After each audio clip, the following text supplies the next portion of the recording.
Hi, I'm Rob Parkins, Rio Ambassador, and today we're going to talk about hopper dropper fishing. For fishing this technique, my favorite rod is the Sage X in a 5-weight, and I usually match it up with the Rio In Touch Perception.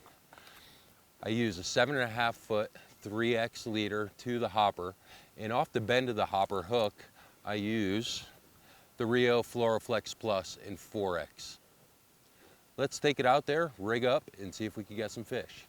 This is one piece of water that we look for when we're using the hopper dropper technique. It's a pretty low riffle, it's under 2 feet in depth, and it's a great place where we have fish that aren't really keyed on anything that we could put a dry fly over them, but it's also used as an indicator for the nymph. And that allows us to look for fish that are feeding in 2 different water columns. We rig it up, we start with the dry fly, and then from the bend of the hook, about 18 inches down, we'll put on a pheasant tail or some other kind of nymph. I generally like to use tungsten beaded nymphs, so when we're floating where it's deep, the fly's going to get down and it's going to go in the water column. So what we're looking for in this particular piece of water is we have a shallow riffle and then a drop off. Most likely the fish are going to be sitting right at the drop off waiting for food. So I'm going to cast up high, and that's going to allow the nymph to settle down and be at a certain depth by the time it gets to the drop off. So what I do is I cast up onto the drop off, and I'm going to mend, and I'm going to just strip in a little bit of line, make sure I get a nice dead drift.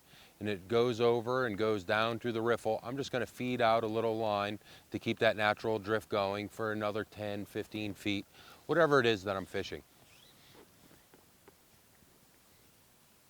What I'm looking for when I'm doing this is obviously hoping that a fish will come up and eat the dry fly.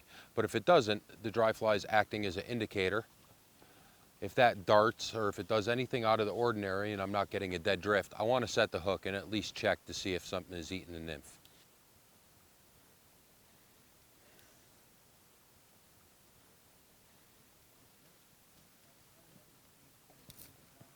He ate the dry.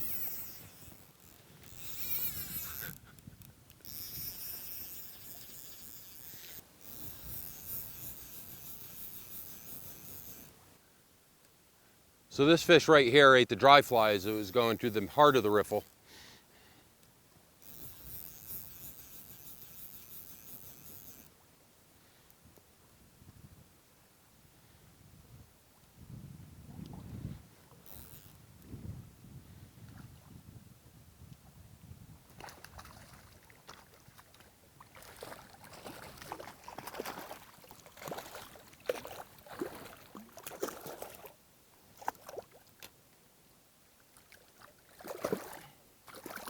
Come on. Here's a beautiful Idaho cutthroat from the South Fork. There we go. And it's that easy. And that's how we hopper dropper fish. I hope you learned a new technique to put in your fishing arsenal. Please stay tuned for more videos from the Rio How To series, and thank you for watching.